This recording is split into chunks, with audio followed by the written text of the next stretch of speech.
Hey, what is going on, everyone? This is your boy Tanvir Saad, the Bengal Dragon. Make sure to hit that like, subscribe, and bell notification buttons, as all your support really helps me remain motivated to continue making a variety of different type of videos on this channel on a consistent basis, and would also help this channel grow and help a legally blind YouTube content creator like myself remain motivated to continue doing what it's doing on this channel.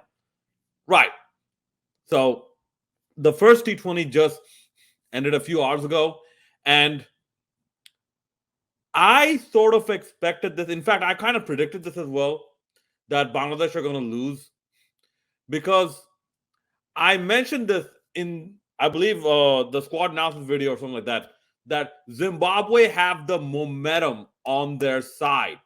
And on top of that, listen, it's, yes, it's not all about youth.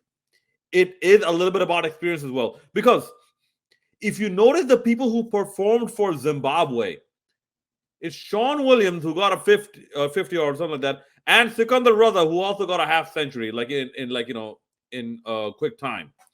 This was also coupled with some very, very bad bowling by Bangladesh, like Shoraf Islam, Mustafa Rahman. Like, at least he got 2 wickets, but man, just like Jason Holder, like, listen, you go for 50 runs in 4 overs, okay, and almost all your bowlers' economies are like almost close to 10. How are you expected to win a match when your side is not that much of a batting heavy side? It's more of a bowling heavy side. How are you expected to win a match? Okay, this fearless brand of cricket that Nasu Muhammad, or sorry, Nurul Hassan Sohan keeps championing. This fearless brand of cricket works in the batting side, not in the bowling side. Especially the bowling side, you knew that an experienced campaigner was missing. In the pace department, you needed an experienced campaigner like Mashrafi Mortaza. And by the way, Mustafiz should now transition into this role of being the more experienced person in the squad. He should now take on this responsibility.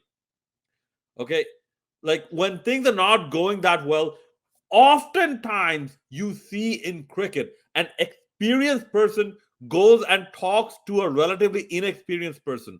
Okay, this even happened with me when I used to play for Yorkshire. Okay, when I got hit for many runs, the more experienced people playing within Yorkshire came to me and tried to calm my nerves and give me some ideas. Okay, so these type of things are important, and even in the India West Indies series, especially from India side, you are seeing this happening. Okay, you kind of saw this when Bangladesh were batting, but then again, it was basically the scoreboard pressure that let Bangladesh down. So from Zimbabwe's standpoint, yeah, there were some drop catches, but Zimbabwe took advantage of all the opportunities given to them. And from a Zimbabwean perspective, it is good to see the fans coming back to support Zimbabwe cricket. Okay, because this is, if Zimbabwe cricket prospers, this is good for world cricket. If you see my previous video, that other countries need to start generating money. Okay, there all this talk about equity, equality, all this.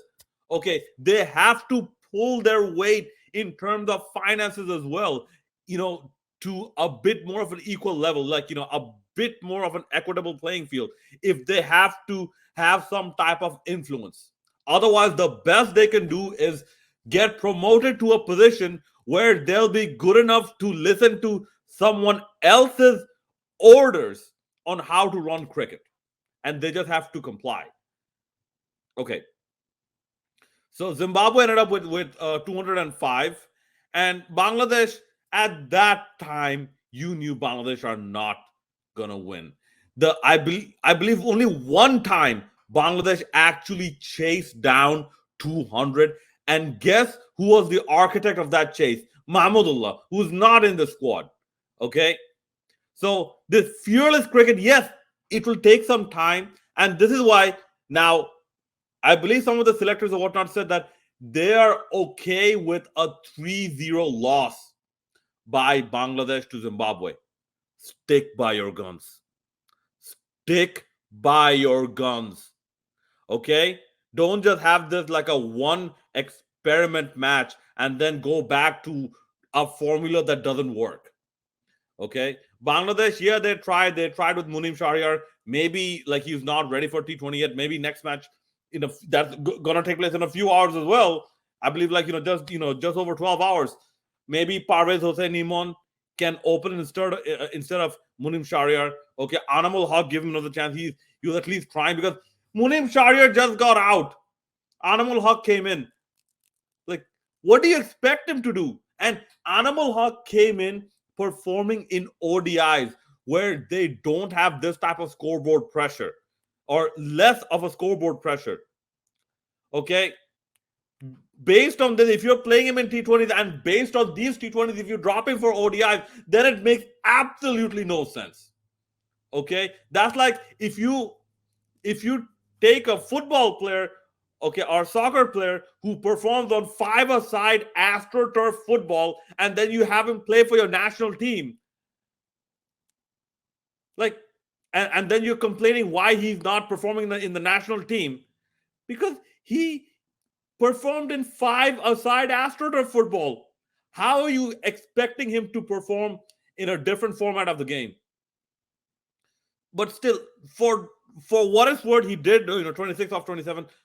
Hopefully next time he's going to do better. Like just stick with him a bit longer, give him a proper chance, and especially in ODIs. Okay, I'm not too concerned about Animal Haq in T20s. I'm more concerned about Animal Haq in ODIs. Give him a proper chance.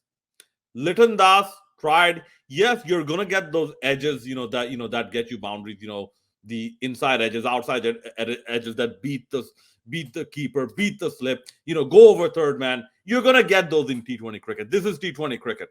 Okay. Nazmul Hussain Shanto also tried. I'm not gonna call him his other name, but he tried today. Okay, Nurul Hassan Sohan, I believe, was one of the only people who truly understood fearless cricket. Like, I believe he hit 1 4 and 4 sixes. Maybe bat a little up the order. Maybe bat ahead of Afif Hussain. So the strategy, the pieces are there, and Bangladesh put up a fight.